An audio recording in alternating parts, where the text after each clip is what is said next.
বিজেপির বুথ সভাপতি সহ দুষ্কৃতিকারীদের মারে গুরুতরভাবে আহত শাসক দলের মণ্ডলের যুব মোর্চার সম্পাদক।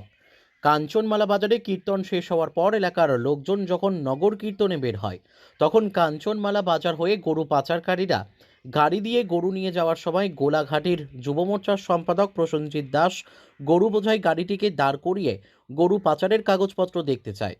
গরু পাচারকারীদের জিজ্ঞাসাবাদ করার সময় কাঞ্চনমালা এলাকার পাল কলোনির 10 নম্বর বুথ সভাপতি অভিজিৎ বিশ্বাস সহ আরও দুই দুষ্কৃতিকারী রঞ্জন সরকার ওরফে কেডু এবং প্রবীর বিশ্বাস যুব মোর্চার সম্পাদক প্রসেনজিৎ দাসকে বেধড়কভাবে মারধর করতে থাকে। বুথ সভাপতি সহ দুষ্কৃতিকারীদের মারে মাটিতে লুটিয়ে পড়ে প্রসেনজিৎ দাস। পরে প্রত্যক্ষদর্শীরা এগিয়ে এসে প্রতিবাদ জানাতেই বুথ সভাপতি সহ দুষ্কৃতিকারীরা ঘটনাস্থল থেকে গা ঢাকা দেয়। এদিকে আহত প্রসেনজিৎ দাসের পরিবারের পক্ষ থেকে বিস্তারিতভাবে লিখিত আকারে জানিয়ে বুথ সভাপতি অভিজিৎ বিশ্বাস, রঞ্জন কর্মকার ওরফে কেডু এবং প্রবীর বিশ্বাসের বিরুদ্ধে আমতলী থানায় মামলা দায়ের করে। পুলিশ তাদেরকে আশ্বাস দিয়েছে গোটা ঘটনাটি সুষ্ঠু তদন্ত করে প্রয়োজনীয় পদক্ষেপ গ্রহণ করবে।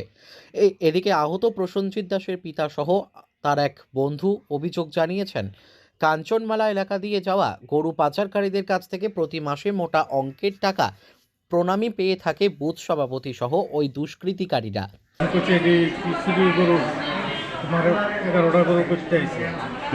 এরপরে ওই দুষ্কৃতীরা তারে দুইটা বাইক দুইটা কারা মারছে?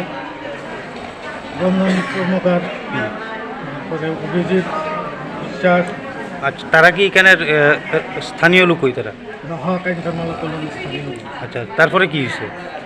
তারপরে হেরে মাইকদের করছে, তারপরে তারে হাসপাতালে আনা হয়েছে। তারপরে তারা এই যে মারছে হেরা এই গরু গাড়িটির লোকে জড়িত, এটিতে কিছু পয়সা টুসা পা ওই দিয়ে হেরা আটকানো নয় আক্রমণ করছে। অভিজিৎ বিশ্বাস, রঞ্জন কর্মকার আর প্রবীণ বিশ্বাস। আচ্ছা, এরা এরা গরু বাড়িতে টাকা টাকা পাই বলে চুরি গরুর থেকে এরা আয়াসেরা আমার বন্ধু পুরো মাছটা মায়েরা লাইট খাইয়া এদিকে মাথার লাইটতেছে, কমর লাইটতেছে, এখন পুরো সিরিয়াস অবস্থা। সোমবার দুপুরে আহত প্রসেনজিৎ দাসকে দেখতে হাসপাতালে ছুটে আসে গোলাঘাটি মণ্ডলের প্রাক্তন সভাপতি রামকৃষ্ণ সাহা সহ দলের অন্যান্য কার্যকর্তারা।